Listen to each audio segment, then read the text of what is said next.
Good morning, everyone. Hello, everyone. Good morning. My name is Subhash Chandra, and today I'm going to host this particular session, the online introductory session, which is organized by Vihangam Yog Singapore. Thank you very much for joining with us today. This whole session will go on for roughly around 1 hour and then open for question and answer for all of you. Today's topic is very interesting, at least to me. As the name says, you can see on the slide, it is about Guru, Sadguru, the master of meditation. Today, we are going to learn through this platform what is the meaning of Guru and who is Sadguru, or who is called Sadguru, what are the characteristics of Sadguru.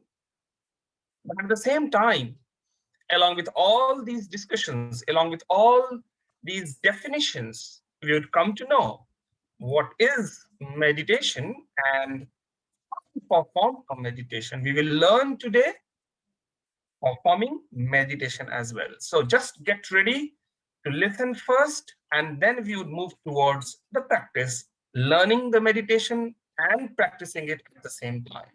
Those who have joined us for the first time, thank you very much for your time contribution. I'm sure you will have lots of takeaway from this today's session. If at any time you have any question, please keep it noted at your end, or you may put it on in the chat box also. Once the whole session will be finished, we will open the discussion on the basis of any questions available to us. Once again, thank you very much for joining with us on this auspicious time where we are discussing Guru and the meaning of Sadguru, the master of meditation. In our day-to-day life, we have been learning throughout one thing or another every day. Since the time we have born on this earth, we are learning one thing or another, and we have so many different types of masters to us. We have been learning from each other. We have been learning from the elders. Sometimes we learn from our youngsters also. It depends. But the ultimate objective is to have the knowledge as much as possible, and the true knowledge we should have. That's what the real objective is. That's what we are going to discuss here, Guru and Sadguru.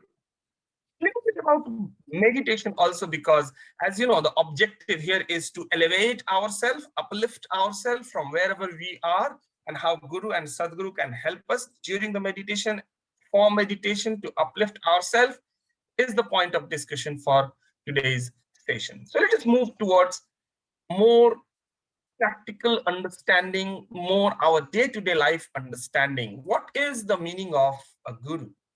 When we talk about Guru, what do we mean by Guru? Sometimes some people say, he's my Guru, she's my Guru, there is a corporate Guru. Sometimes some people say, he's a love Guru also. There are so many different kinds of Gurus. Which one we are talking about? Is there only one, or there are multiple? We need to understand this in a much more detail. In today's world, especially when we have entered into corporate world, this word Guru has been popularized to a larger extent. What is the real meaning of Guru? We know that. Can we generalize it to anything, or there is some specific thing where we have to be careful when we define this term Guru? Let's come to this particular point. There are so many people from whom we have been learning things. I may learn something from my wife. If my wife is teaching me how to cook something, she would be my Guru for at least that particular portion. Similarly, if in office, a junior person, he or she is teaching me how to take a printout in a much more optimized way, being a junior to me would also be a Guru for me just for that particular portion. There are so many things in our life, in our day-to-day life, where we have been interacting, facing, and discussing and communicating with so many Gurus for a short time period itself. But yet, yes, they are important part of our life because we learn from them. So learning is the most important part of our life. Every day, whatever we are doing, we are growing on the basis of our learning. Learning doesn't mean education all the time, that you are going through something on textbook and all those kind of things. That's not only learning. Learning has a broader perspective. It's not just about textbook. It's not just about something working on computer. No, learning has a deeper meaning. It is about your body. It is about yourself. It is about your mind. It is about your existence. Knowing, learning about your existence would also be considered as the learning. So here, when we are talking about Guru and Sadguru, we will be moving more towards the orientation of the life, the objective of our life, not about what we do in office or what we do at home, just like that. We are moving more further from there onward. We are elevating ourselves. We are uplifting ourselves as a human being. That's what the discussion would be about. We have so many people around us. And believe me, according to my experience, we have seen that there are so many gurus, but we don't know whom to adopt, whom to not. So far, probably you and I have been adopting any so-called small gurus based on our own requirement, isn't it? If if you need something to learn from someone, probably you pay something and as a return, you learn from that particular person. Or probably in today's world where Google is a master, where YouTube is another master, you can learn anything from Google or from YouTube. Can I consider Google and YouTube as my guru?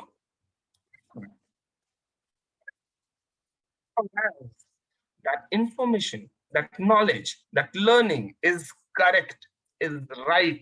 There is nothing, there is no harm considering Google or YouTube as the guru for me, because that's the source of information which is teaching me, through which I'm being learned. It is. But there is an element of catch here. We should we have a guru as a living guru, or it should be like YouTube or Google? Think about it. Today, whole human, everyone has been so busy, everyone is busy, that they want everything available as easy as possible.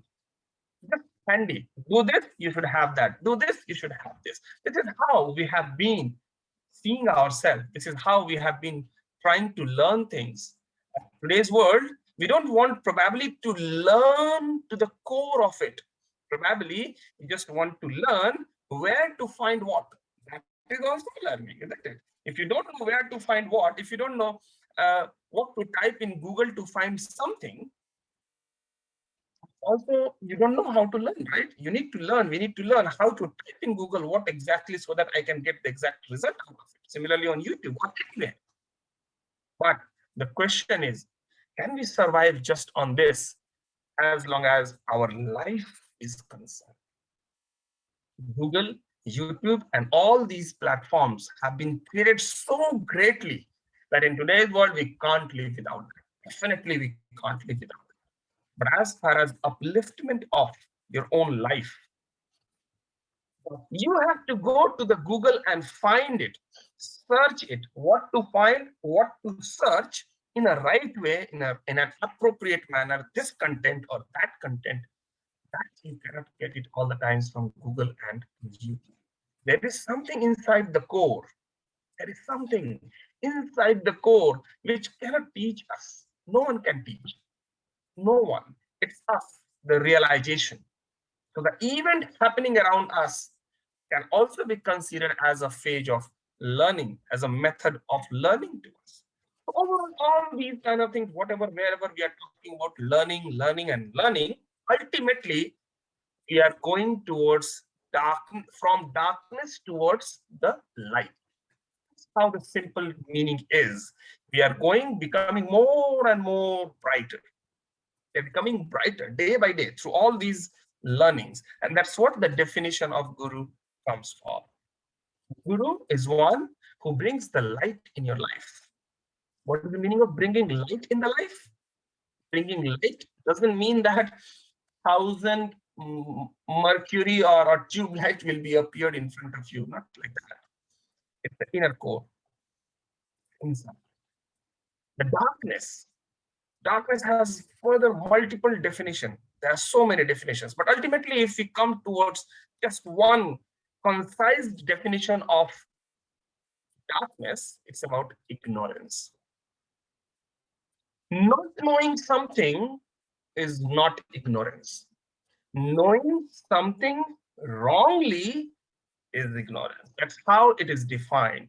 So when we are talking about the guru who brings the light, what kind of light it is? It is that element which eradicates the darkness. And what is that darkness? The darkness is of knowing the wrong things. Not knowing anything is fine. Just like as a plain paper, you can write down anything. But if something has already been written on the paper which is not required, and in that case, a guru first comes as an eraser. He will erase all the wrong things, and then he will put over the right things on that plain paper.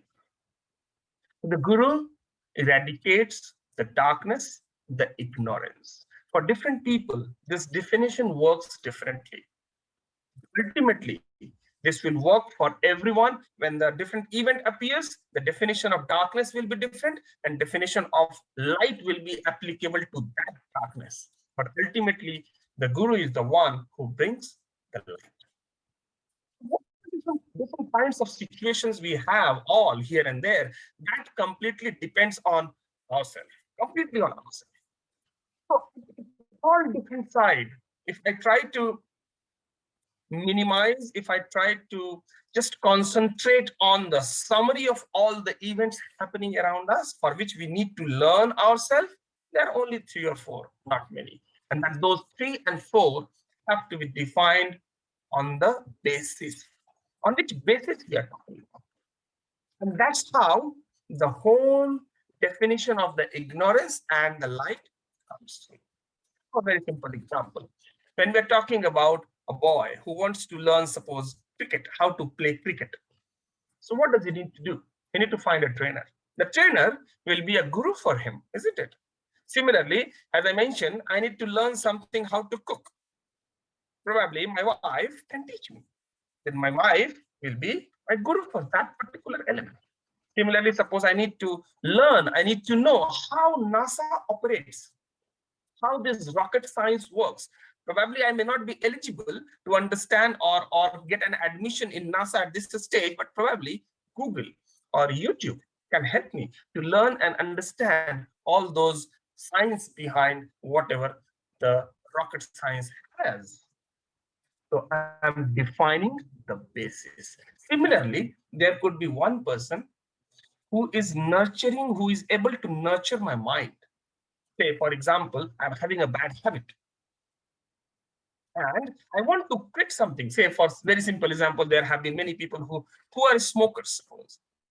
They know that smoking is bad for them. Now they have realized, but still they have not been able to quit. How they would quit?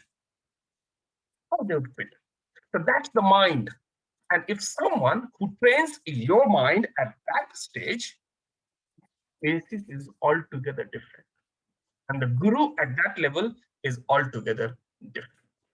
Similarly, when we move further in upward direction, when we move further towards more being subtle, there is another entity called the soul, the consciousness. When we need to learn something related with being more and more conscious, we need to have a specific master for that, isn't it?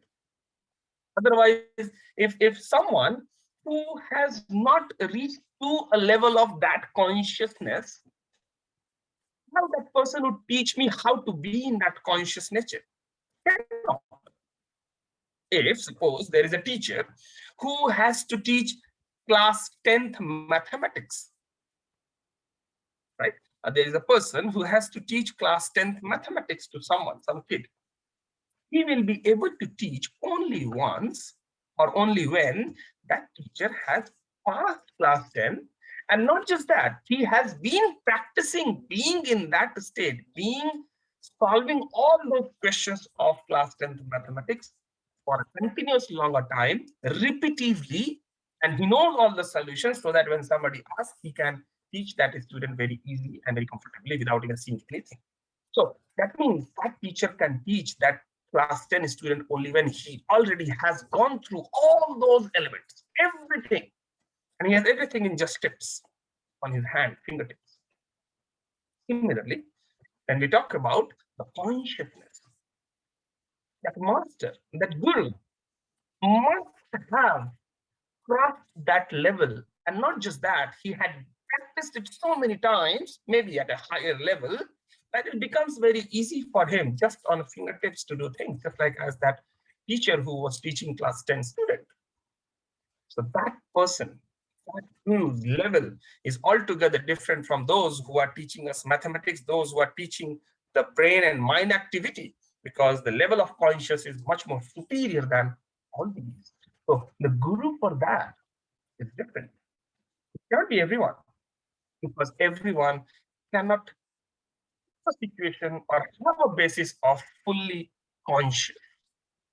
And then the definition of the guru is defined differently because our basis is changed. Either we are talking about at a basis of nature. Nature you can consider as body and sense organs and habits and all those kind of things. And then we go further above or elevate ourselves in terms of knowledge, in terms of our mind activity, analytical activity, taking right decision and all those kind of things. The level becomes mind and intellect. And when we go more towards being more and more conscious, where we have to take decision about our life itself, where we have to meet ourselves, where we have to connect ourselves with the self. And the point comes, the basis comes about the soul. And the definition of guru, the gurus change, the definition of gurus change on this basis. So, whoever is at whatever level, the requirement will be on that basis. And if the requirement will be at one time for something, probably you will find a guru of that type. So at one time, it may be possible that we have multiple gurus. Of course we have. Very simple example is if a student is going again to some of the school and in one particular class, he has a teacher for mathematics, teacher for English, teacher for science, teacher for social science, and all of them are different. None of them are same because the basis has changed. The person who is teaching mathematics, that person may not be as good as the person who is teaching English because his specialization is altogether different and mathematics specialization is altogether different. If the requirement for a student is to strengthen in mathematics, he will not go to an English teacher for tuition or further help. He will go to the mathematics teacher. So wherever, whatever requirement we would have, we would look around the guru of that type. And this is how this basis is defined. The nature, the body, the sense organs, and other parts of the body, and then go above toward the mind, the analysis, the intellect part, taking the decisions, and knowing the self is the soul. What is required to you? On that basis, you will be eager to find a master for you. Clearly, you would have never thought these things in this way. This is how the whole life has been going on. Wherever we need some help, we have found that expert, connect it, associate with it, and then go further on that basis. That's how we have been doing. That's how everything has been happening around us. But the point comes, do we really know the quality of the guru with whom we are getting associated? Are we just in a hurry? Are we just in a hurry?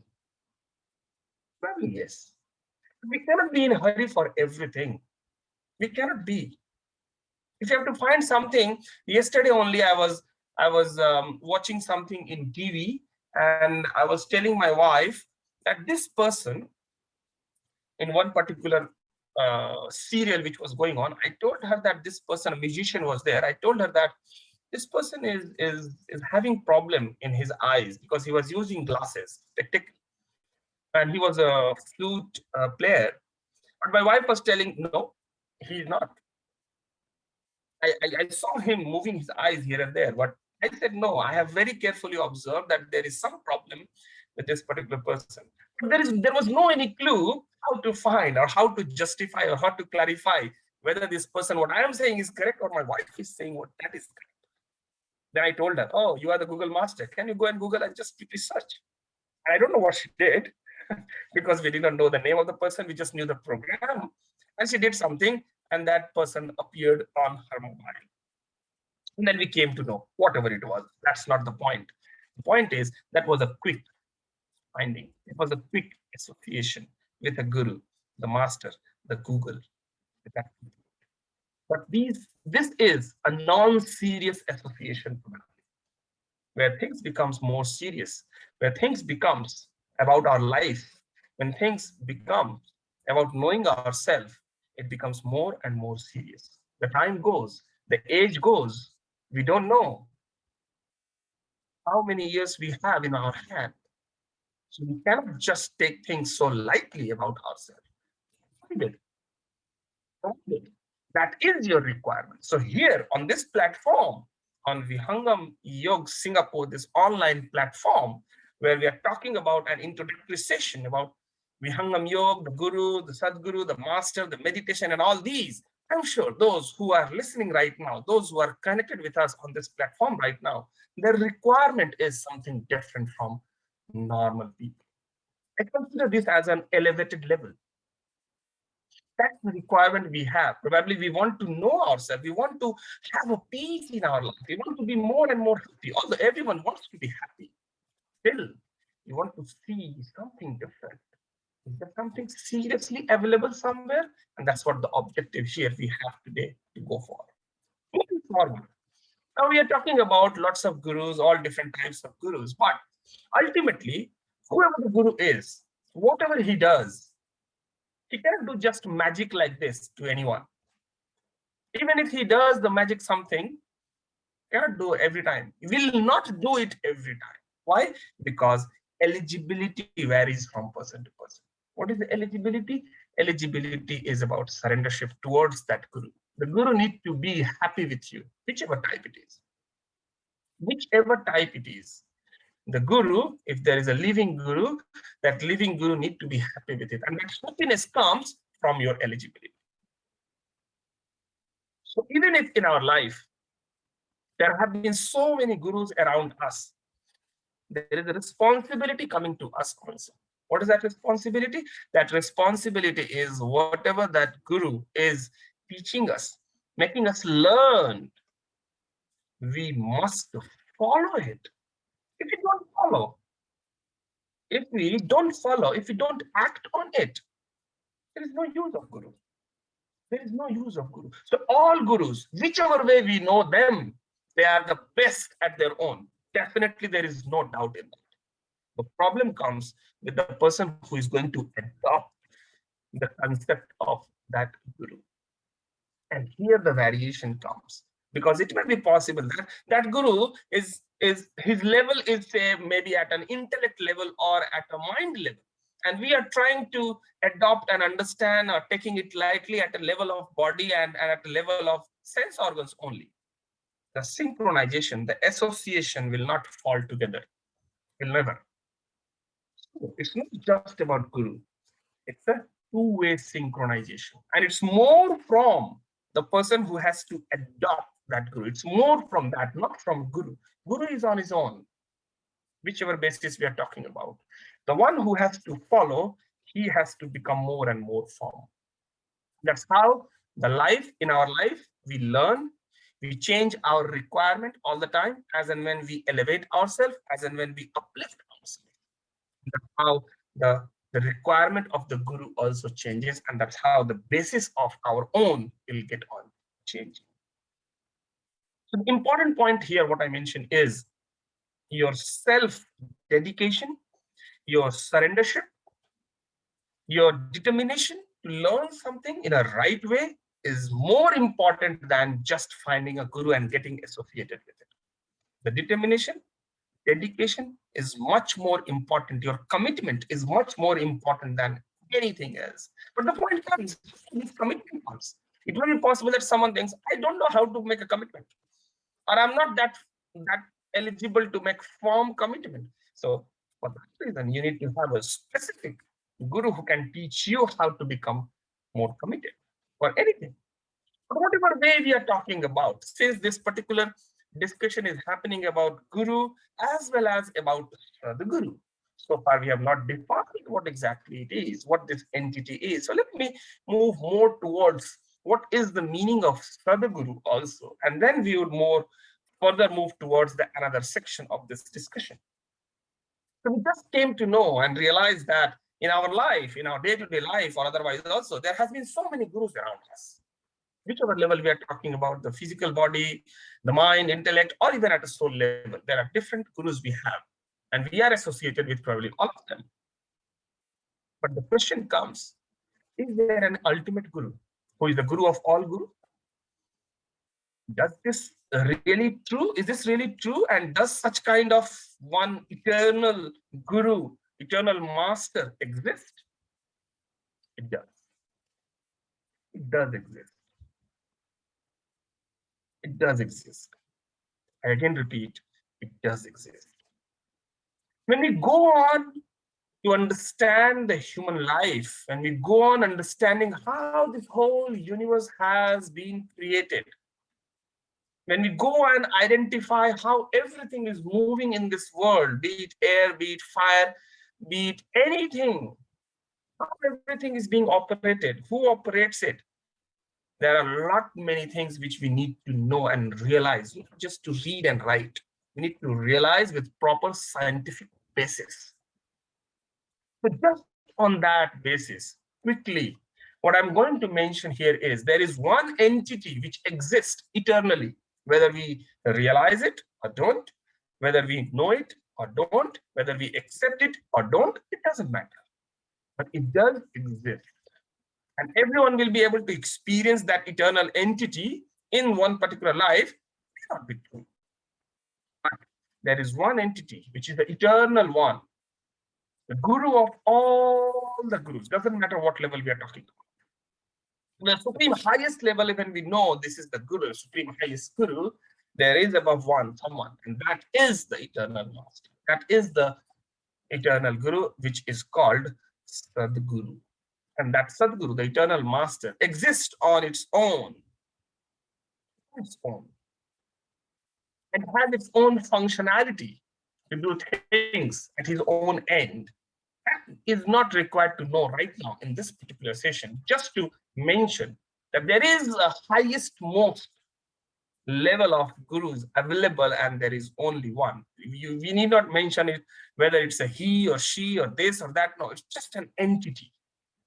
Conscious, super conscious entity, the eternal master, called Sadguru, guru of all the gurus, which has been described in lot many different scriptures.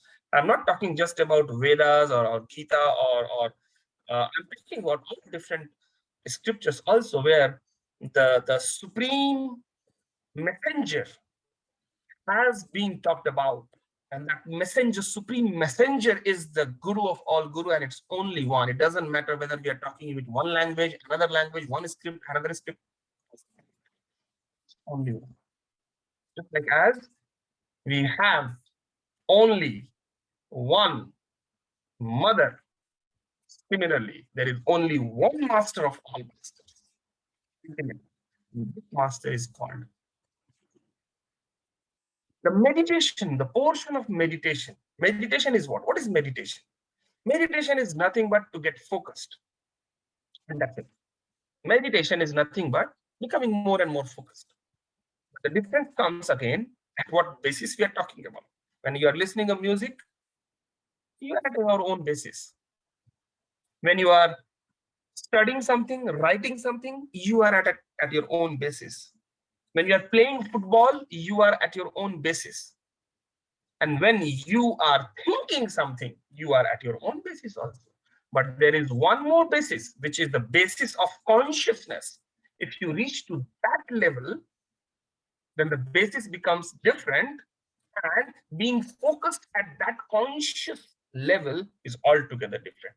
So again, on all those bases on which basis we have been defining the gurus, similarly the meditation is also defined as per the basis. A person who is playing a guitar, for him probably playing guitar, forgetting everything, just be in that music is probably meditation, isn't it? Similarly, there is a person who is just just somewhere, whatever he's doing, and he's on his own. That's it. Definition of meditation is, in a normal sense, I'm talking about, is definition. This definition comes from the basis at which we are talking. And there are lots of different processes behind this meditation. We'll come to know later on about Vihangam meditation, where Sadguru Sadafal Devji Maharaj has defined 5 different stages of meditation. And all those 5 different meditation stages are on the basis of different stages of the progression. We will come to know very soon about that. That's the real topic for discussion today. But the point again comes, whatever we do, if we want to learn, if we want to progress in our life, if we want success in our life, we need to be focused. We need to be determined. We need to be dedicated to that particular thing for which we are learning it. And that comes from meditation. No doubt it comes from meditation. So that means meditation is one of the most important aspects in our life, which we must perform. We must. Whichever way we do, but we must perform. Yes, this is the point comes. Whether we can make it more and more efficient or not, can we? Is there a much more robust meditation process? Do we know? That is another question point. So here what we have brought to you is how Vihangam meditation can help you to elevate yourself, not just at a conscious level, but also at mental level, but also at your physical level. That's what the objective of this particular discussion is. And to all these things, for all these things, no doubt, we would have a master, we would have a guru. I'm not the guru, don't worry on that. There is a master who is functioning behind all these things. We are going to be associated with that master. Virtually right now, it's okay. It doesn't mean that someone else is coming on this platform and talking to you to do something here and there. No. There is something behind this mechanism, which probably we will talk in a much more detailed way sometime later. But we are going to learn the process of meditation called Vihangam meditation. Why it is for? It is to elevate ourselves. It is to uplift ourselves. It is to bring ourselves a little bit up. Whoever is wherever. Somebody may say that I'm so strong that I don't need anything. I'm so sharp, I don't need anything. I'm so confident that I don't need anything. Yes, congratulations. You have everything, and you are having a basis of your confidence level, your success level, and wherever you are. But can you tell me, is this the ultimate one? You cannot go beyond that? Do you mean to say this? That is the thing, that you don't want to go beyond that. And this is another thing, that you cannot go beyond. There are 2 different aspects I'm talking about. Is it the point that you cannot go beyond that? You can. No one can guarantee here, at least on this platform, saying that wherever I am, I'm at the best. And there is nothing above that. There is no basis above that. That is simply unacceptable. Whoever is wherever, how sharp you are, how intelligent you are, how successful you are, doesn't matter. There is another level from there as well. And that's how we all have been moving, isn't it? Otherwise, why there is a point to even someone is doing a business, someone is having office, you are a very successful person. Why do you go for another branching? Why do you go for another client? That means you want another elevation. That means wherever you are not at the best. You know, there can be something more. I'm talking about that. So Vihangam meditation helps everyone, whoever is wherever, at whatever basis that person is. Vihangam meditation and the master, Sadguru, elevates that person from his current basis to the next basis and moving further from there onward.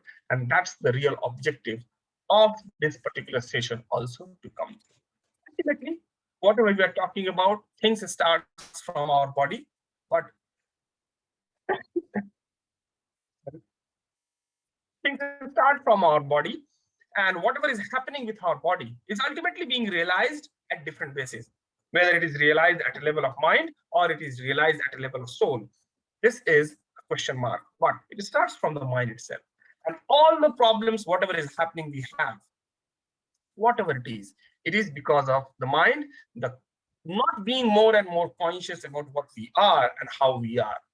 And that's the real thing from where the meditation starts. It makes you more and more eligible under the guidance with the practice and more experience to connect yourself to your own core.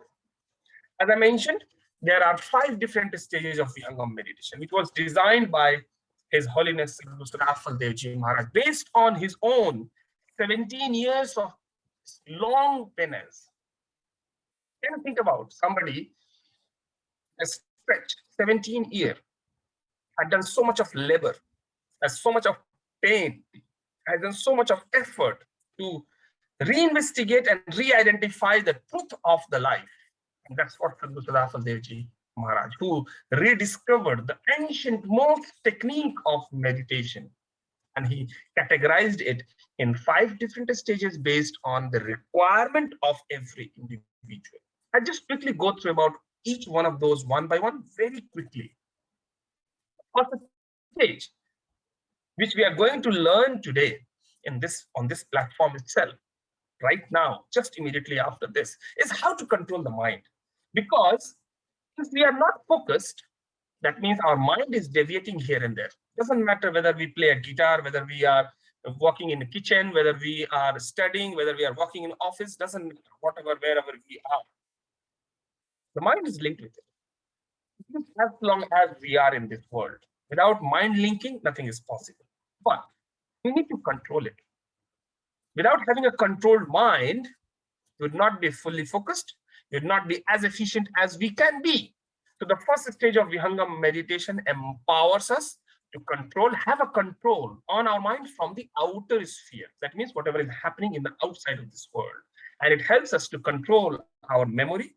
And it brings lots of very, very superior power to that person. Superior power doesn't mean that you start flying. I'm not talking about that. I'm talking about, say, more patience. Your attraction towards wrong things will minimize to a larger extent, and all those kind of things. If you are addicted for something which you want to eradicate, you want to leave it out, you are not able to do, just doing this meditation for 10 minutes, first stage of Vihangam meditation, will enable you, empower you to just de-addict yourself from whatever addiction you have. It's the first stage of Vihangam meditation, and that is the foundation of everything, the mind, controlling the mind. When we go to the next stage of Vihangam meditation, which is the second stage of Vihangam meditation. So at the first stage, now we have, suppose you have completed the first stage, that means now you are able to control your mind. From how? From outside. That means you are able to control your sense organs. What you want to hear, you will be able to hear. The voice will go inside, but your mind will not realize that you heard something. That's the point we are talking about. You are seeing something outside, but you don't want to register that. It will not get registered. That's what I'm talking about, having control on the mind from the outside. When we go in the second stage, the mind needs to be purified and in fact being controlled from inside also. That means the processes will be controlled from inside, which pops out automatically on its own when you close your eyes. So that happens, the control of the mind from inside. That means the thought process will happen when we go for the second stage of Vihangam meditation. Once it is completed, we go more towards becoming conscious and more conscious. And then the third stage, we try to awaken our conscious energy. Some people call it Kundalini awakening, or a specific power to be elevated and awakening of consciousness. That's the practice being done by Vihangam practitioner, Vihangam meditation practitioner in the third stage. Once the third stage is completed, what happened? When the third stage is completed, that means you have now awakened your consciousness. That means now you are conscious. That means, in other words, if I have to say, you have your self-realization gate open. You are now at a mode to have self-realization. That is just opening of the gate. It needs to be continued. It needs to be continued with further process, with further practice of meditation. And that happens in the fourth stage of Vihangam meditation, where now the basis has completely changed. Now the basis is not mind. Now the basis is not the body. The basis is you, yourself, your consciousness, the soul itself, because you have realized what you are. And at that level, the fourth stage of Vihangam meditation, being at your own conscious level, you are further going to progress. That's the fourth stage of Vihangam meditation. Where to go? From there onward, now you have reached to your core center. From there is one more part left behind. Now I know that what is my existence, but have I met that existence? Have I met that origin of that existence? Have I met that ultimate aim of my life? Because this body is going to be left. This body will die. I probably will not. My soul will not. I, as a soul, will not die. Then if the body is left, where would I go? Where would I go? That needs to be known. And that full realization comes as an experience when the practitioner is having a fifth level of practice of Vihangam meditation, where ultimately you will come to know what is the meaning of Supreme Soul, how to amalgamate with that, how to have a connection with that particular Supreme Being. This is the whole 5 stages. These are the whole 5 stages of Vihangam meditation, starting from controlling the mind, purifying it, awakening your consciousness, and then at that level, going forward, moving towards having more strength to go for the Supreme Soul experience. That's what, in a very nutshell, very short time, this is about the 5 stages of Vihangam meditation. So ultimately, if you see, all these things are happening under guidance.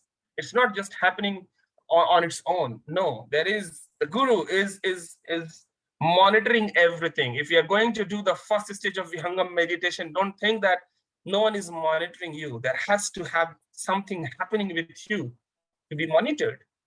And that's what it comes from, the surrendership, your dedication, and your determination as well towards the Guru.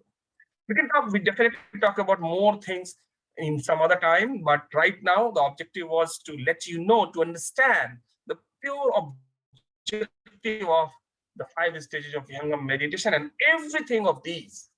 If you remember, where I was talking about the basis as the body, the basis as the mind and intellect, the basis as the soul itself. And this basis is not just for the practitioner. This basis is for the selection of the master also, for the selection of the Guru also. Now just think here, when these are the 5 stages of Vihangam meditation available, if you think about 4th stage and 5th stage, if you recall what I mentioned previously, what did I say?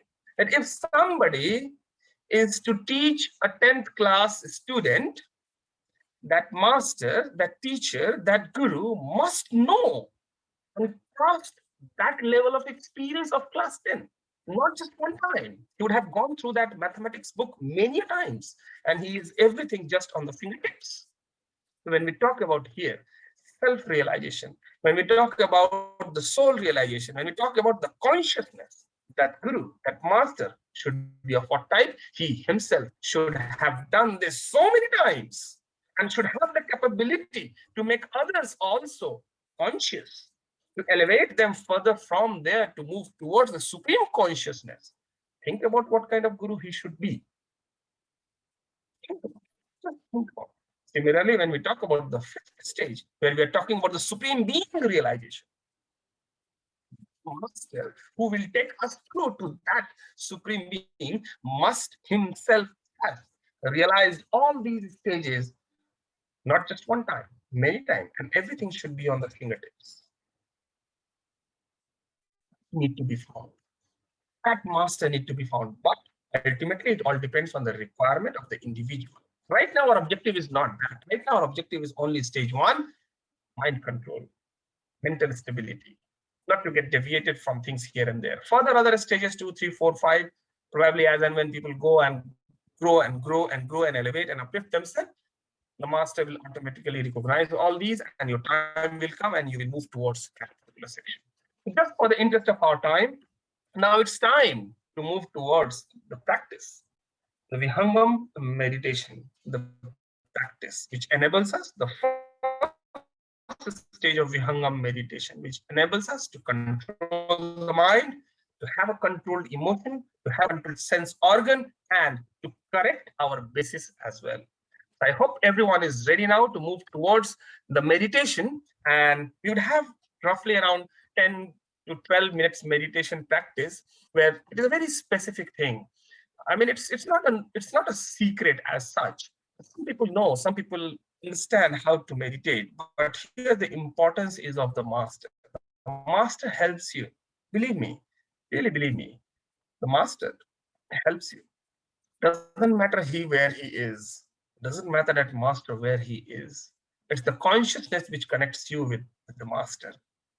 Right now, we are going to start the practice, the first stage of Vihangam meditation. Before that, let me give you some background what we are going to do. This is, as mentioned previously, we are going to have a practice once we learn how to control the mind. But before we move towards, we need to have a little bit of understanding. We know already why to control mind, because mind is the one which deviates from all the times here and there. But how does it deviate? How does mind function? Just quickly, I would like to elaborate on that. The mind in the outside world operates with the connection of our sense organs. Okay, very simple example. We have 5 sense organs: the eyes, the nose, the ears, the tongue, and the skin, through which we have the sense of the outside world, and that's how the mind would work on that basis. These eyes are the most prominent one. Scientifically also, it has been proven that if the mind deviates from one object to another, one time to another, it's mostly because of what we have seen. 80 to 82% deviation of the mind is because of what we see. But when we have to control the mind, does this mean that we have to control our all 5 sense organs? Does this mean that I don't see anything, I don't hear anything, I don't smell anything, I don't touch anything, I don't eat anything, or I don't smell anything? Then what do I do in this world? I don't have that level probably. So I must see, I must hear, I must smell, I must touch, I must eat. And how do I control the mind? That's where the guru comes into the picture, who has discovered how exactly the mind has to be controlled.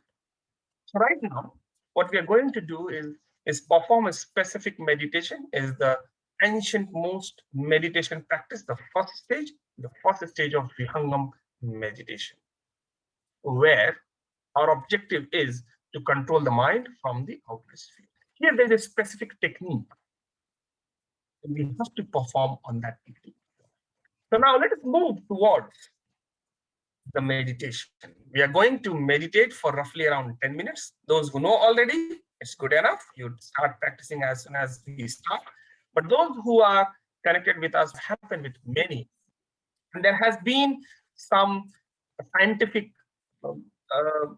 practice and scientific experiment also has been done on some of the Vihangam meditation practitioner to check how it actually impacts the impulses of the mind and maybe the restful alertness level, to what extent it comes. And from the chart, I think here you can see there has been so much of different types of analysis which has been done. And scientifically also, it has been proven that the meditation helps a person to be in a much more restful, though alertness situation.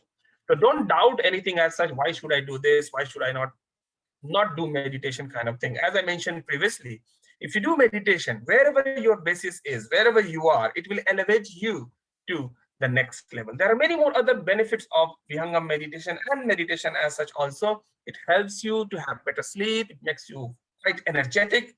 It lowers down your stress, basically corrects your stress level. Your breathing pattern will be strengthening. Your blood pressure will be under much more control. You will have a much more confidence in your life, and you will have a satisfied life also. You will get an inner happiness. Your addiction will be controlled. You'll become more creative. Your immunity system will also be improved. Your performance will be improved, and whatnot. All those small things will automatically be taken care by this Vihangam meditation practice. The important thing is to be as regular as possible at your end, to keep you regulated, to make you regular all the time. Along with us, we have provided a platform, online platform, where we do daily meditation practice every day in the morning and every day in the evening. 30 minutes only. The morning time for Monday to Friday is 6 a.m. and Saturday, Sunday, 8 a.m. And these timings are Singapore timing. And in the evening, every day, it is 8 p.m. And all these are happening in English only for a strict 30 minutes. Only practice, no discussion during this 30 minutes. What happens during this 30 minutes? Like right now, we did for 10 minutes meditation. The same meditation will be happening for 10 minutes. But before that, we do a little bit of couple of breathing exercises to prepare ourselves, the inner side preparation as well as the outside preparation, so that we can do meditation as appropriately, as efficiently as possible. How to connect in all these meditation practice sessions? The same Zoom link through which you have joined right now, or those who are watching us through Facebook, you can note it down. It's Zoom ID 383310813. It's free for all, and anyone can join from anywhere. There is just the time suitability. If it suits you, please join us. People from different countries, they join us on this particular meditation practice forum, not just from Singapore, not just from Malaysia, but from other associated countries also. Some people join from US also, some people join from Canada, some people join from Germany also, depending on who is comfortable with what timing on that basis. So let's meditate under the guidance of the master to elevate ourselves to whatever highest possible is available for us. And the master's role is very important. Guru's role is very important. Sadguru's role is super important. But we can realize all these things in a much more better way when we meditate ourselves to elevate from one level to another, to move more towards becoming more and more conscious, to become more going towards the supreme consciousness. So this is all about from our side today in terms of discussion and letting you know what is the meaning of Guru, what is the meaning of Sadguru, and how meditation is linked with it, and how the Gurus, the Sadguru, is the meditation, the master of all the masters, and why we should have meditation practice on a regular basis, on a day-to-day basis, just for 10 minutes, so that we can elevate ourselves to become more focused, more energetic, and have peaceful, happy life. So here, I'm closing this discussion session and practice session right now. We would start from here onward, the question and answer session. I would request here again to close the Facebook live session. And just for a quick notification, we have lots of social media platforms available. We have Facebook, we have YouTube, we have Twitter, we have Meetup group also. We have all different kinds of platforms available. If somebody wants to have Havan, we have those kind of facilities also available. Please contact us. Go to our website, www.vihangamsg.com, where you will be able to find all the details, including our contact details, phone numbers, and everything. We have a couple of WhatsApp groups available with us. If any one of you, those who are not connected, those who are new, please let us know through whom you have connected us today. We would get in touch with you on that basis. Thank you very much for listening, all of us. Thank you. And now I open here the forum for discussion. Any question, please, from